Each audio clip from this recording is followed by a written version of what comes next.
So as Revianto Hoca mentioned, co-housing communities are multi-generational neighborhoods, which includes private homes with access to common facilities such as recreation areas, gardens, dining facilities, and shared public spaces. So the idea of sharing and the idea of multi-generational living is in the core of this kind of concept.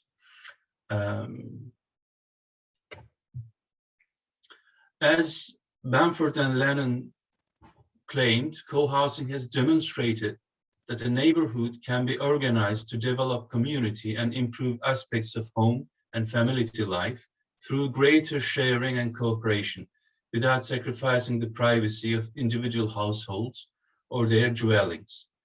So there's also the idea of privacy in co-living situations. It should not disappear, but it can be enriched by its dialectic opposite, which is sharing and community life. So there are very different types of co-living spaces, which I will try to show with a few examples only, from eco-villages and eco-neighborhoods to community development initiatives and informal arrangements, and also dormitories or campus houses between neighbors. There are a variety of ways to a more sustainable lifestyle. So they claim that this is more sustainable, which I agree.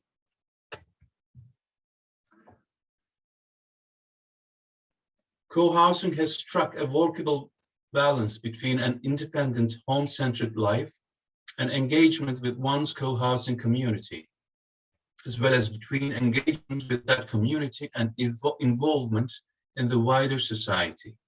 So the co-housing, co-living concept also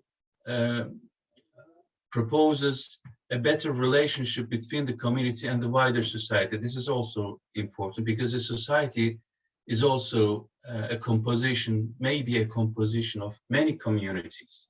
So if the community doesn't function as a unit of the society itself may not function properly. Co-housers are neither captured by their community to the exclusion of family life, nor estranged from society because they happen to live in a community and choose to eat together. So co-housing is not end of independence in a larger, wider, free society. It's on the contrary, it's even supports a better relationship with it. Co-housing is not a way of living for alternative people, but an alternative for ordinary people. I like this expression, and they also already quoted it because they also liked it. Okay, now I start with a very few examples to show the variety of types of co-living. This is one of the oldest examples, probably, Cascade housing in Australia, Hobert. You see in the middle, number 2, there's a common house where in the picture people share a common supper so that they can socialize as the bigger family. And these people have their own houses in that community. It's a very simple solution, like a village. This is a more architecturally organized solution to co-living. You see are typical, designed by an architectural office, and this office, Van Kunsten Architects, is famous for their social housing solution, which provides good examples for co-living. And you see those houses are clustered in a way in which they create a street, which can be covered by transparent elements like these, which is seen in the picture. The street is also a communal space where people can socialize. And it's important that places like streets and squares without cars to exist in co-living systems, because of the existence of motor vehicles and the association of streets with roads of motor vehicles, we lost that concept of street as a social space.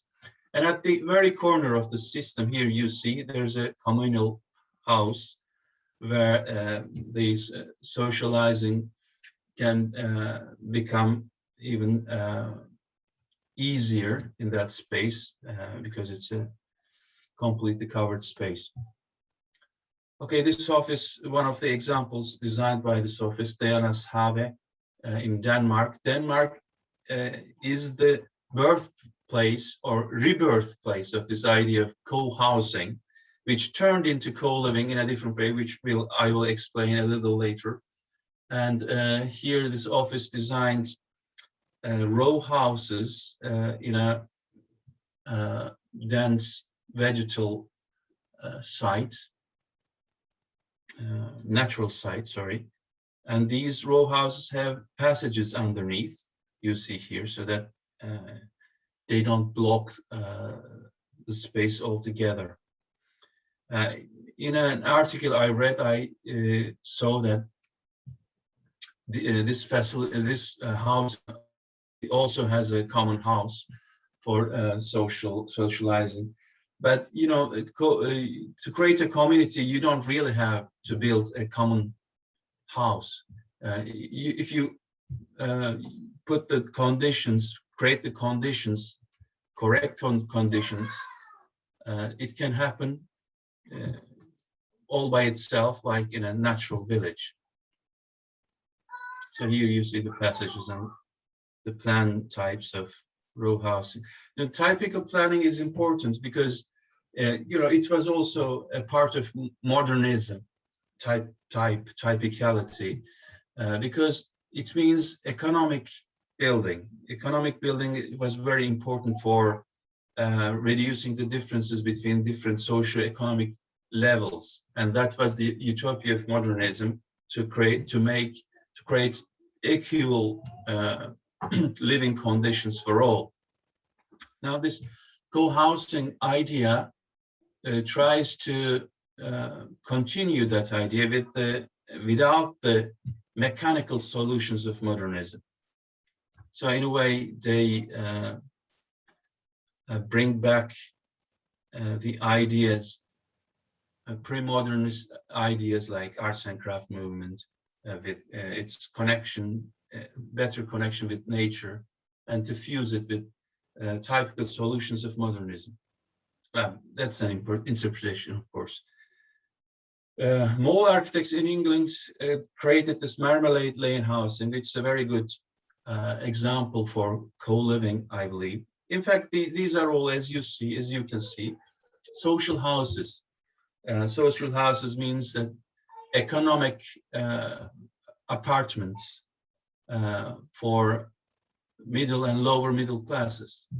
And you see the house with gardens and a street-like courtyard for multi-generational use. And here you see in this plan, on the right-hand side, there's the public house, and then in the picture you see that people from different generations use this space effectively. Not only nature, but also using common spaces at the same time is also very important for these kind of solutions.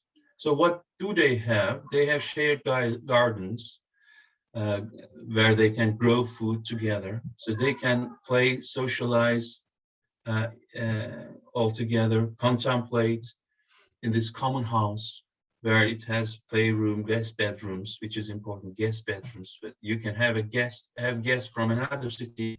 You don't have enough space in your apartment. They can use here laundry facilities, meeting rooms, a large hall for larger meetings, a kitchen for shared meals and parties. And now it also has a workshop and a gym located elsewhere.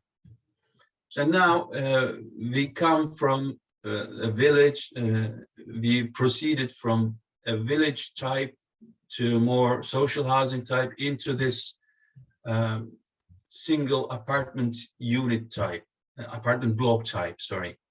which is becoming more and more popular in denser Western cities. But the disadvantage of this type, which is becoming a trend in Europe, especially in England and in the United States, is that it usually aims to attract young professionals, which are at the very beginning of their careers. So these young professionals, as you know, they earn lesser than the others, so that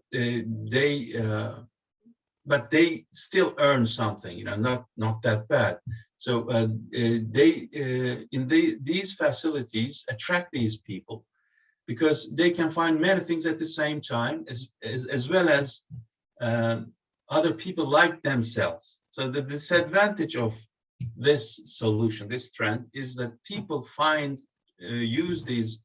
prefer these solutions not because they can find many common facilities at the same time under the same roof, but they can also find people like exactly themselves under that roof. So it's not multi-generational. It targets young professionals with a certain degree of income in larger Western cities. Like this one in London, you see it's like a dorm. So we are coming to the idea of dormitory. It's a very luxurious dorm, in fact. You see two people sharing the same door. In fact, they are sharing the same kitchen in the plan you see. It's kitchenette, in fact, because they have also in the system dining facility. Of course, they have their bedroom, study, and bathrooms, but these two is considered the basic unit. So what do they have? They have everything. They can cook somewhere together or by themselves, socialize in different areas. Of course, everything is included. The utilities are included in the price, in the rents. There are laundry facilities. For example, there is a library, which a very informal library with a fireplace, you see, so that it feels like home, not like a public facility. There's a study office, common study office, you see, and there's a open air concert or party area on the deck, and many other facilities which I will not count here. So that it's everything that you need in your free time, if you are a young professional, who is very in the very beginning of his career. You don't have to go elsewhere. So from now on, I will proceed towards the campus housing. So in that very moment, I have to question, what is the difference between campus dwelling units and the co-housing, co-living system? So the concept co-living or co-housing describes a range of housing and accommodation strategies with different degrees of interaction and comfort, as varying as a hotel or a dorm and a village. Therefore, both a student dorm and the neighborhood of university social houses with common facilities can be regarded as examples of co-living. However, if a dorm can resemble a collection of houses and the house a part of a dorm, then the concept of co-living can bring a new breath to campus residential design. So that's my idea. The campus residential units, campus dorms and houses for professors and administrative personnel already have the idea of co-living in themselves, but they are not elaborated, I believe. So this project task, I believe, can help us to do that. So I will continue with some examples for campus dwelling types. I chose my examples from Turkey, and most of them are from Middle East Technical University, because this university is known for building dorms and personnel houses, houses and apartments extensively, unlike many other universities. And I stayed in some of them, so I have the experience. So they may be helpful to summarize the matter and show some useful room types for the students who are going to do that in this project. So these are the oldest student houses of METU in Ankara. You see these are modernist blocks, which are not very attractive. Probably they were built in the 70s, 80s, and later. Here they are here on the right and below. These are the blocks, typical blocks, dorm area. The ones here with the red tiles, roof tiles, are houses of professors and administrative personnel. I will show them later. So I stayed, when I was doing my master's student studies there for a year, I stayed in this type, where there are 4 students living together. Here you see 1, 2, 3, 4 in one unit, and 4 on the other side. So that there are the door opens for 8 students who share a bath and a toilet. Of course, they have their own study desk in that system. Outside, there are cafeterias only, so that they can, a few common rooms, but usually cafeterias in every block. So that is the main area to socialize, having a cup of tea, a coffee, and a sandwich, and chat. But usually they stay in their own units like this.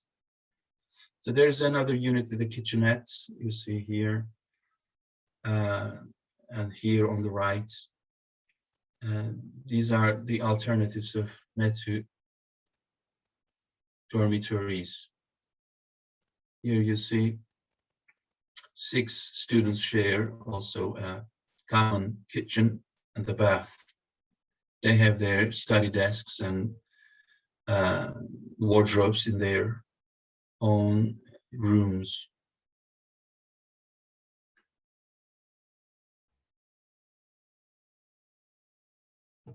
So these are a little luxurious when compared to the others. 3 of them share a common space here, you see. They have a kitchenette. I am not showing you each building independently, just showing you the units.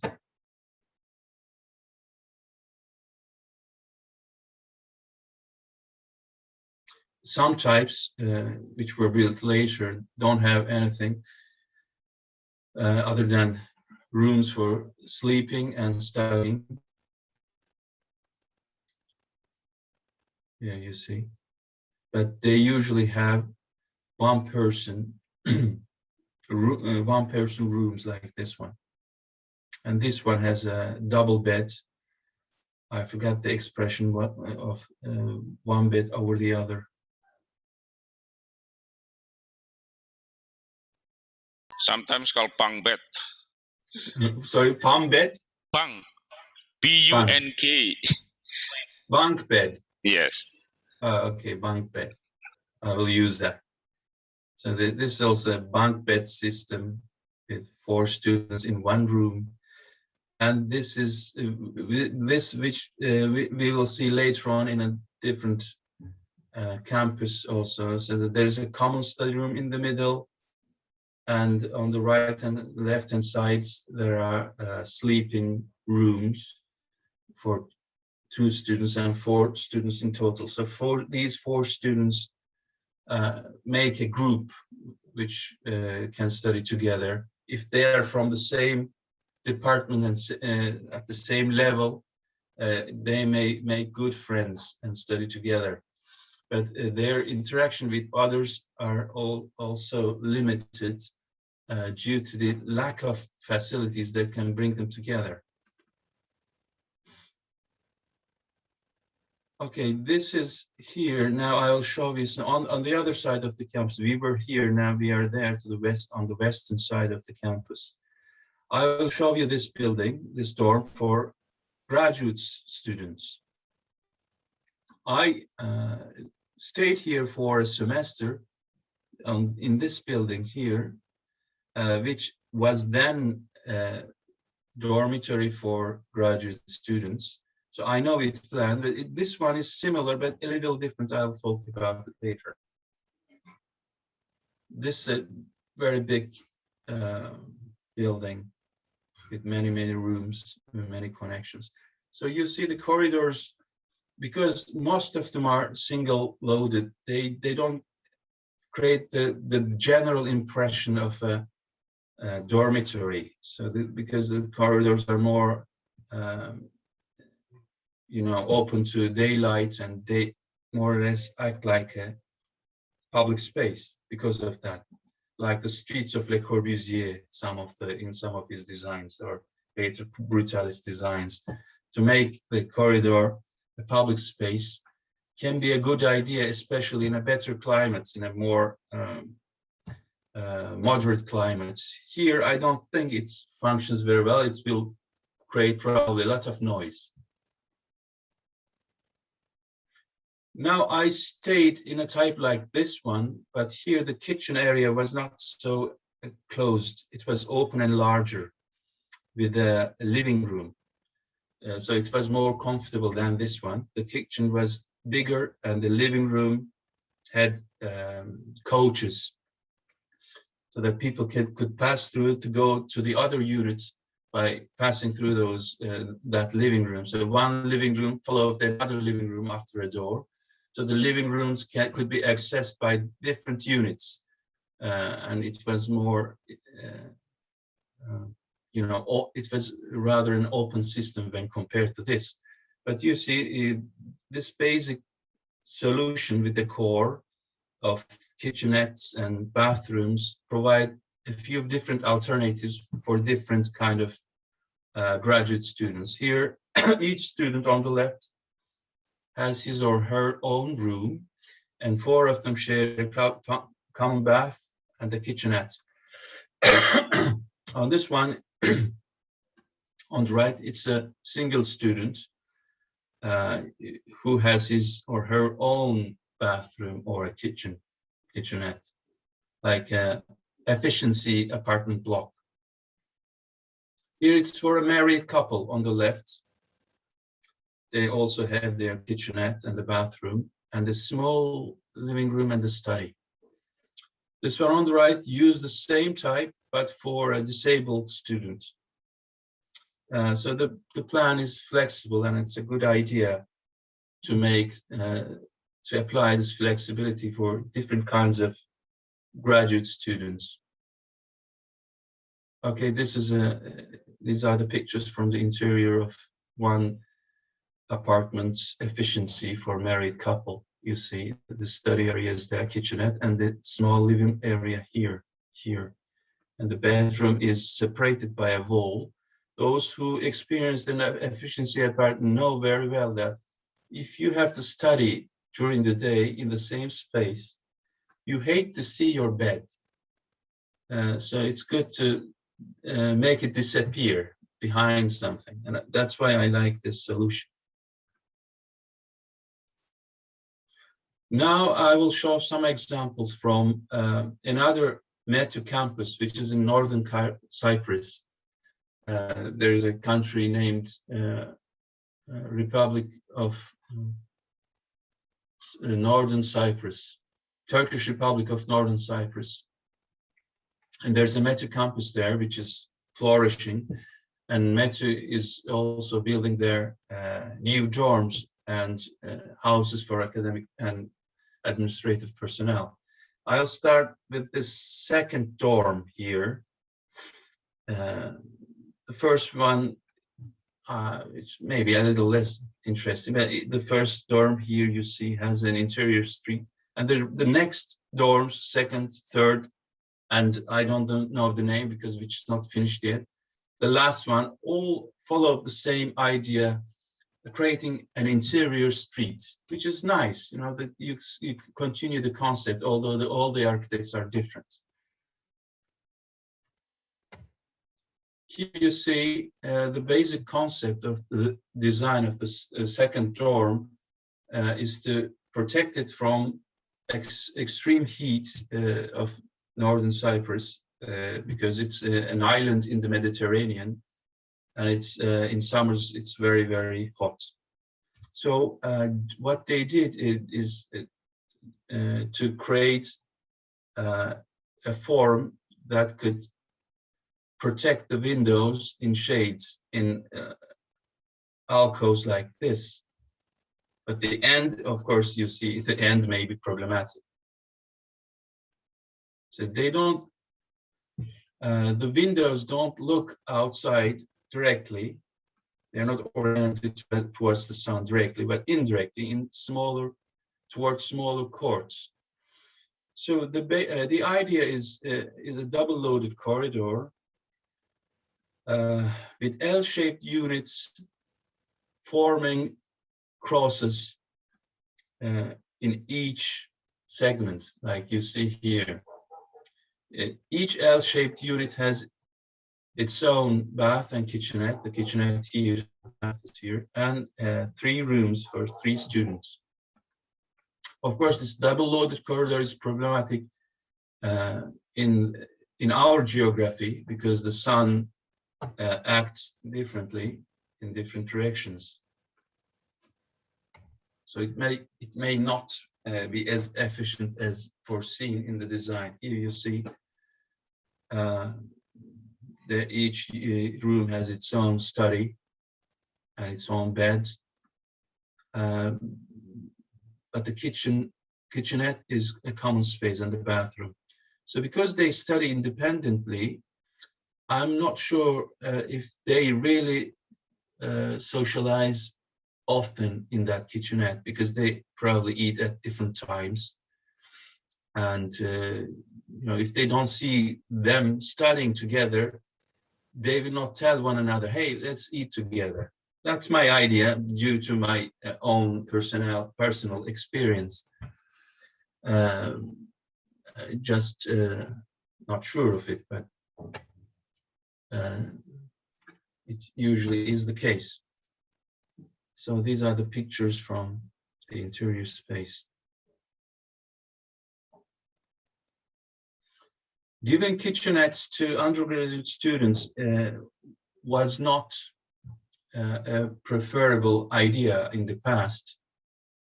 It still isn't, but it may be important for some students, you know, for some units. You know, the designers must think about it, which should have a common kitchenette. For example, now I remember in the first example I showed you, we were 8 students sharing a unit together with working spaces inside and toilet and a bath. We had a common kitchenette in the corridor outside that unit, so that you can, you know, boil a cup of coffee or make a toast quickly, as make a sandwich in the middle of the night. You're working maybe for the exam, you're hungry, and maybe you can do it with someone else together and, you know, take a break. There are degrees of making kitchenettes, as you can see from my explanations, you know, which may be very important key for bringing students together. That's my own experience. Probably you know it as well. Now, food brings people together, especially students. Drinking something, you know, getting bored of studying, and you need something relaxing, and it's usually a kitchen that can provide you this.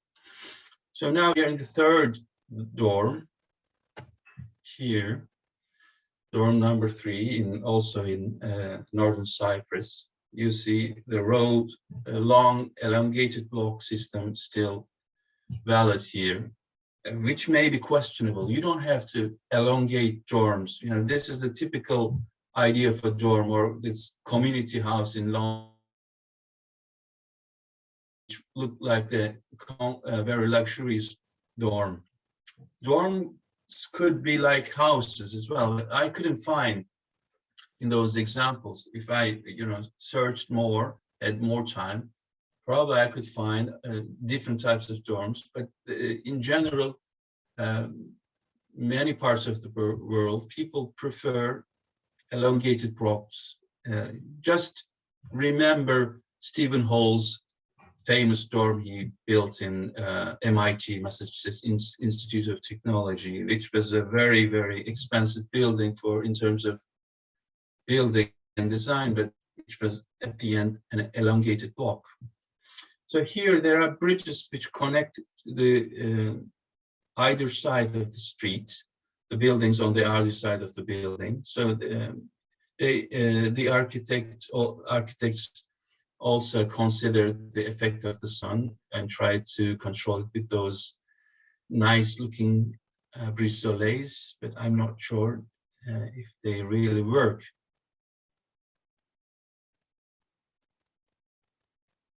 Here we see the plan, again, a double loaded corridor and street which passes through them. So the street gives the idea of, co-living, the old idea, it brings it back, which is nice. Streets and courtyards.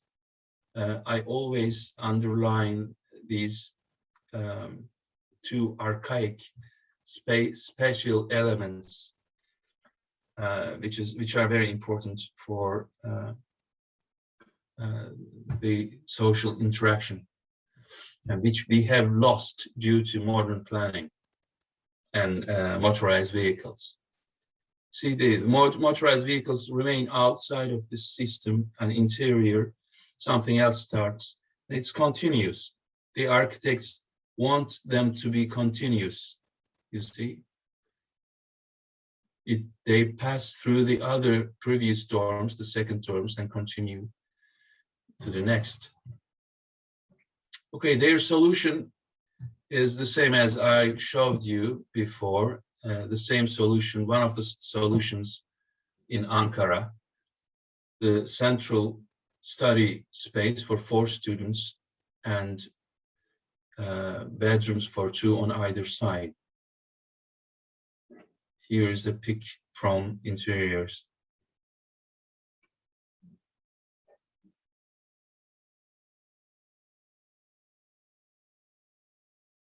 So don't forget that as the age increases and experience in daily life is more, as a person is more experienced in life, he or she can be bored with that kind of living. This is good for one age group, which is more younger and more excited and just enjoying life with doing something with other students like himself or herself.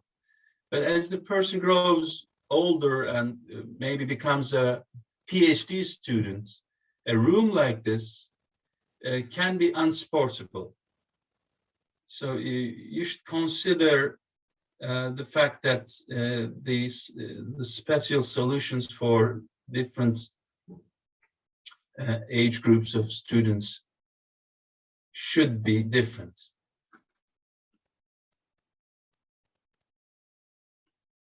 So this system has as in many dorms, a common area. Here you see a kitchenette or kitchen area, sorry, and maybe a common TV room. I'm not sure. They always have those dorms, a TV room, a study room, a common study room, and the kitchen, cafeteria, whether it's for student use or for a professional, run by a professional firm. But that's all usually.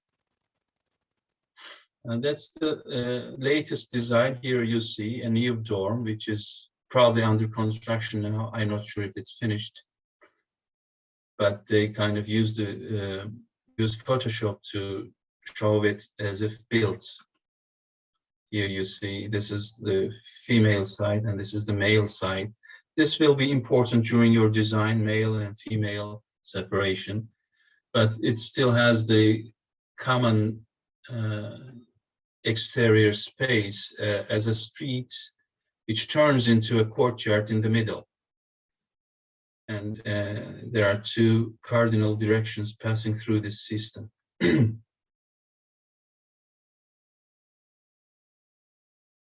These are architects here try to break the idea of the elongated block. That's why I like this one a little better than the others. You see the exterior common spaces are better designed. They're just not a street only, but there are also flying streets in some modernistic terms. The streets on the upper floors, because the climate is hot, usually arid.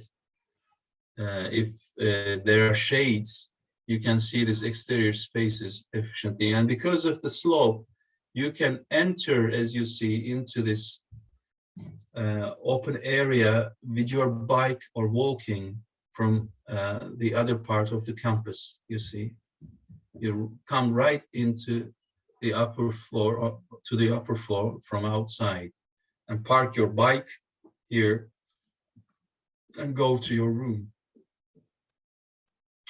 Moreover, I like something more about this design, which is made of units of 10 students.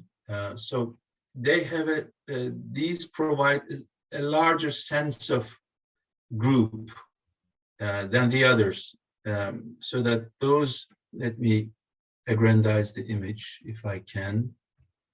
I think I cannot aggrandize the image during the presentations, but I will try to explain. Here, this is one unit for 10 students. In each room, there are 2 students, 2, 4, 6, 8, 10. And except this one, the door opens to this one unit of 4 students. And there's 1, 2.5 of these units, which make up in total 10 students. And they have a common living room here, a kitchenette here, the bathroom here. I don't know what this one is. I have to see the image larger, I forgot. But this is like a house for 10. And it's divided into sub-units of 2 and of 4 and 2 students. So there's a hierarchy within the system, a hierarchy within the hierarchy, and in total they create the whole, this is I think the top floor, whole dorm system, which is like community housing in general. What is missing maybe the interaction between these units. And the architect said that this system makes the construction easier because the university could build them one after another, not at the same time, so that they could economize the building process, which works fine, but the connection between them is limited. So you have to go outside usually, because the corridor system doesn't exist here, which is good in a way. But what I would like is them to have some closed common spaces, facilities as well, which exist in the basement, but in each floor, so that they could, for example, maybe these one could have a common space. They could feel like a club. And in total, they could have some very common spaces for all. And the hierarchy of common spaces could exist as besides the hierarchy of dwelling units. That's my idea, and that's how I see the implementation of co-living idea in the dorm system. So the architects have a nice solution, which I like, to be frank, which is a very simple solution, but many families apply for their children. They put the bed on the top of the study area. So you don't see the bed floating in your small dorm room. The bed occupies a large space, and it's not nice to sit on it like you're sitting on a chair or a couch, because you cannot rest your back, and it's not comfortable to sit really because of its height and everything. So you disappear the bed, you make the bed disappear on the top, and you open the space. I like it, but on one condition, that the bed upstairs should have a larger space than usual, so that you can put something, books and your cell phone somewhere around it, and you don't feel squeezed in a tiny unit on the upper floor. They have many different solutions of this idea. Here you see in the middle of two units, there are wardrobes and a storage area. There are different alternatives of this they provided in their drawings. This is one of the probably most famous dorms in Turkey because of its shape, its existence in the urban fabric as a different architectural solution, especially in this dense urban fabric where independent apartment blocks dominates. So this elongated form, which is divided into different units and which look like houses coming together, row houses coming together, I believe is a nice solution. It is the dorm of the Bilgi University campus in Silahtaraga, Haliç, Golden Horn. It is located at the end of the Golden Horn. It's a few kilometers away from our campus. To the right-hand side, to the east, is located our campus. Here is the end of the Golden Horn, and the Golden Horn turns into a creek here, as you see, and it goes on into Kağıthane district.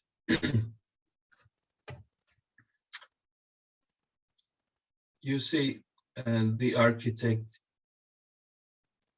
disturbs, so to speak, the monotonous form of the elongated block by creating openings in it, and he alternated the shapes of the windows so that the monotony is also disturbed by that.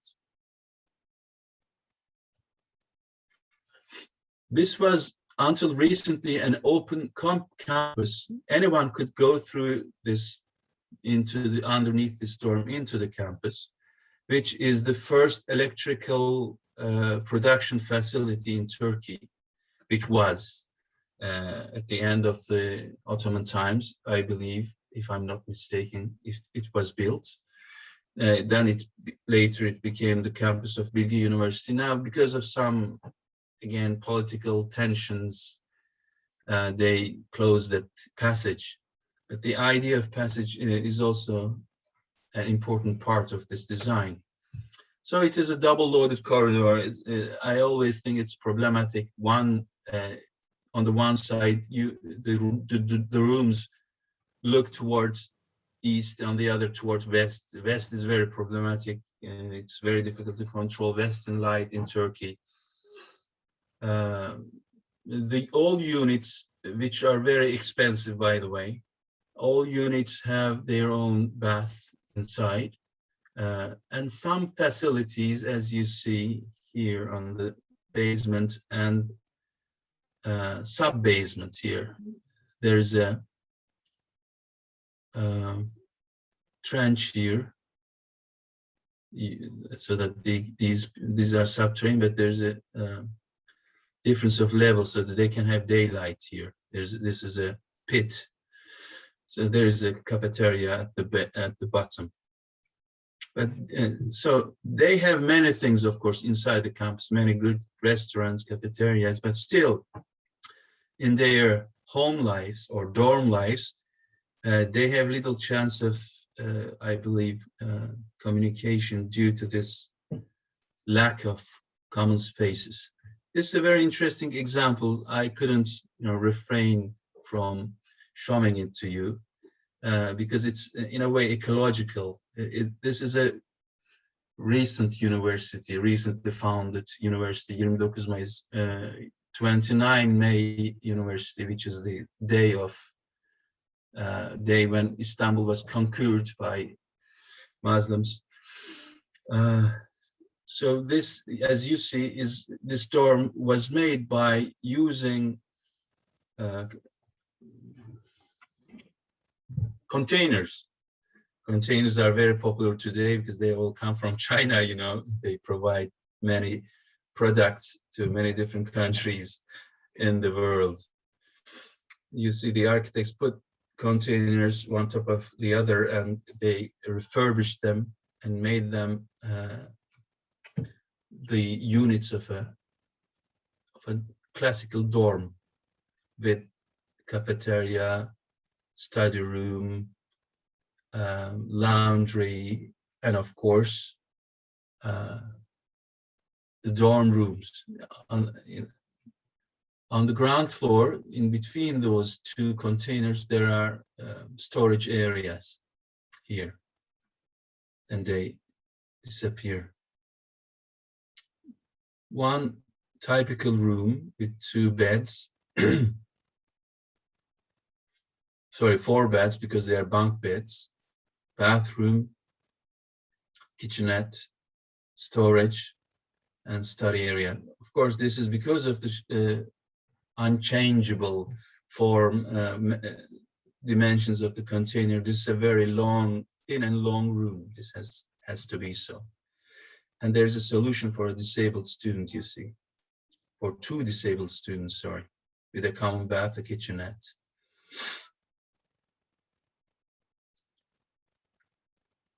And that's all. Here, views from inside. This is the cafeteria, and this is a room. They don't really make you remember that you live in a container because of the good finishings inside. But outside, they are clearly expressed. Now I am passing to some housing and apartment units for students and administrative personnel, for professors and administrative personnel of a campus. Here you see the first METU houses built in the 1960s.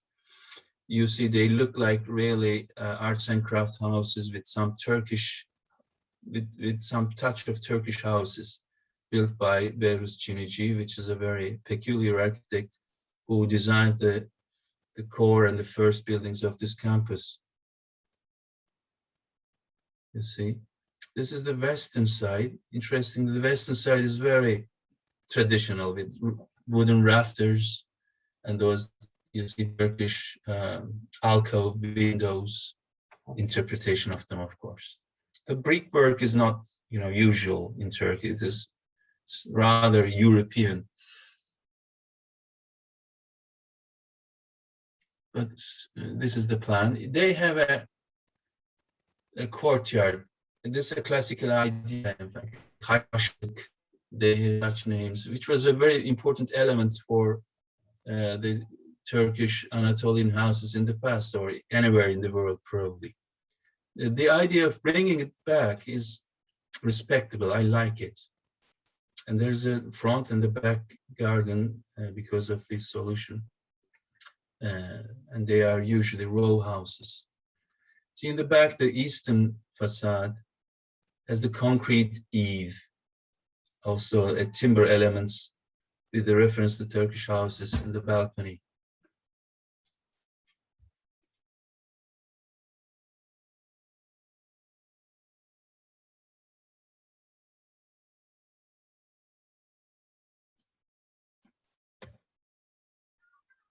Okay, here is you see a long block again on the other side of the campus. This is the new residential area of the METU campus. The campus is developing here, but this part is not for students, for undergrad students. They are usually for laboratories and scientific research facilities and new dwelling units for professors and administrative personnel.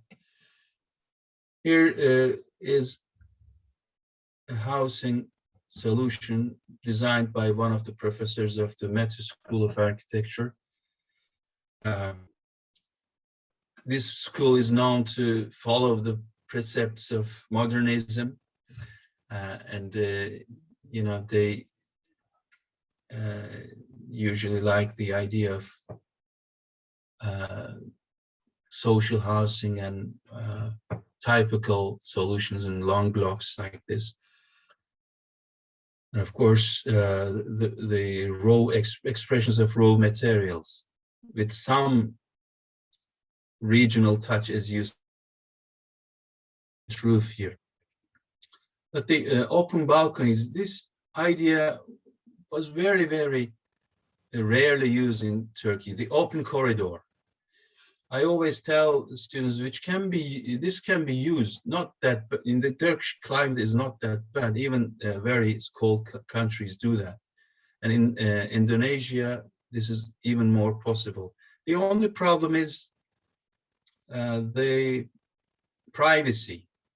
Now, if you go through one's units, in front of one's unit, walking on this corridor, you will probably pass in front of one's bedroom and the kitchen.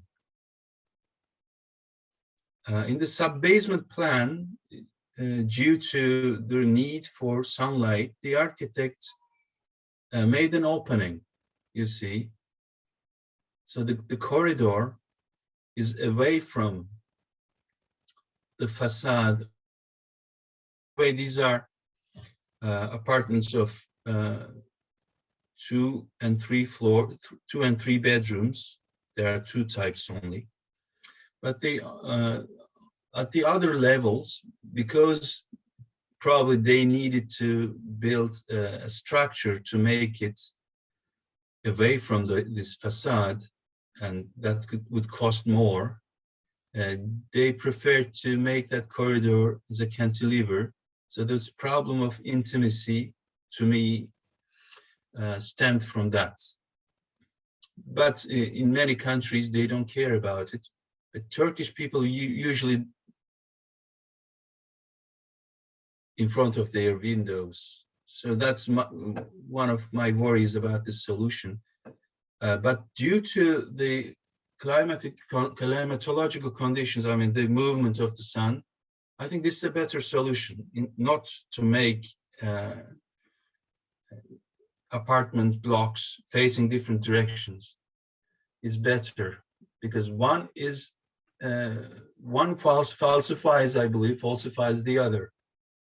If south is a better direction, an apartment unit facing north must be wrong, or the other must be wrong.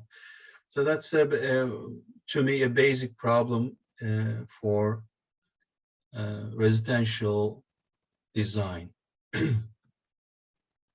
Okay, I'm nearing the end. This is an example from, again, from METU, but in northern Cyprus. These are the houses, social houses of professors and administrative personnel. These were the dorms here that you see, the second dorm here. These are the houses. So they're not very far from one another. This is the first dorm, dorm number 1. They're about to intermingle, but still they're separated. I know that many people object the idea that students and professors or people with families can live together. Even one of my students in the last presentation, as you remember, from Spain, she said that she didn't believe that that would work. Well, we came to a moment that we don't believe such ideas of communities, multi-generational living could work, but there are people who are trying to change that, as I showed you, especially in northern countries in Europe. So in the past of every nation, that was an ordinary situation, and that could be retried, especially in campus facilities, I believe, but in a tentative way and a more controlled way, I believe. So these are the houses. Again, climate seems to be very important for their designs, but they also are very, dynamic buildings with modernist cubes, so that they give the impression that they are quality buildings. They really are, in fact. You see, this is the most, I think,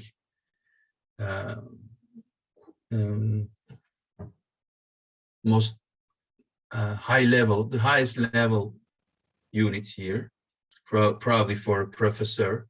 It has a double height ceiling in the living room. Here you see the plan. This is a patio or a courtyard again. I like it. And the dining area is separate. In the middle is the kitchen. It's the core of the house. And on the in the second floor, on the first floor, there are 3 bedrooms and bathrooms. So this is a different type, L shape. Still, it has a double height living room or high living room with 3 bedrooms on the second floor, on the top floor. And there's this row house system, you see, which has 2 different types, one with 2 bedrooms, the other with 3 bedrooms. And this type is more interesting because it has the L-shaped form, which creates a courtyard-like exterior space, which includes 2 patios, terraces for the either units.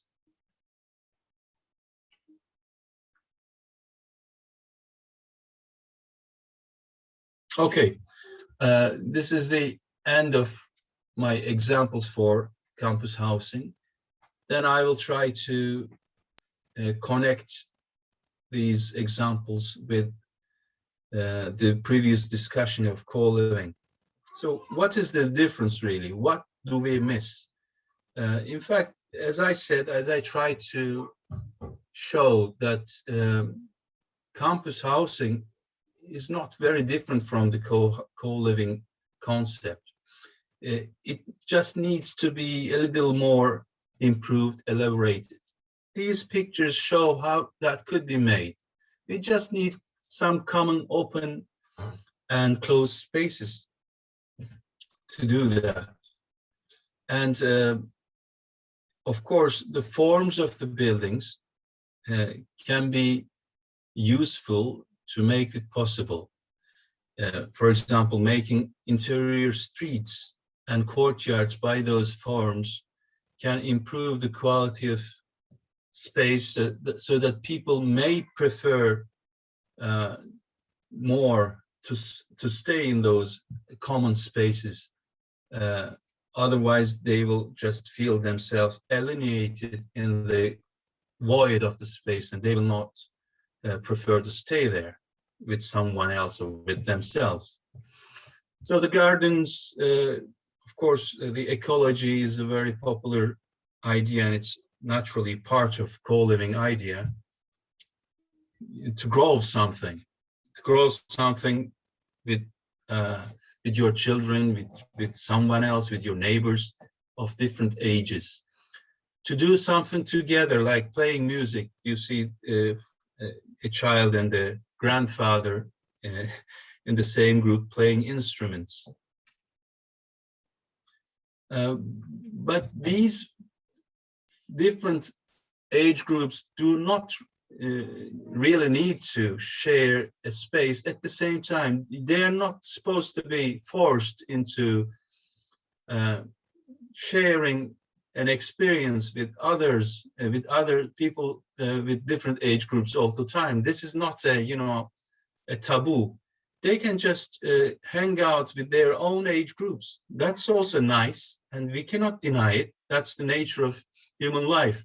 Young people probably will hang out most of their times with other young people, and old people will hang out with old people most of their times.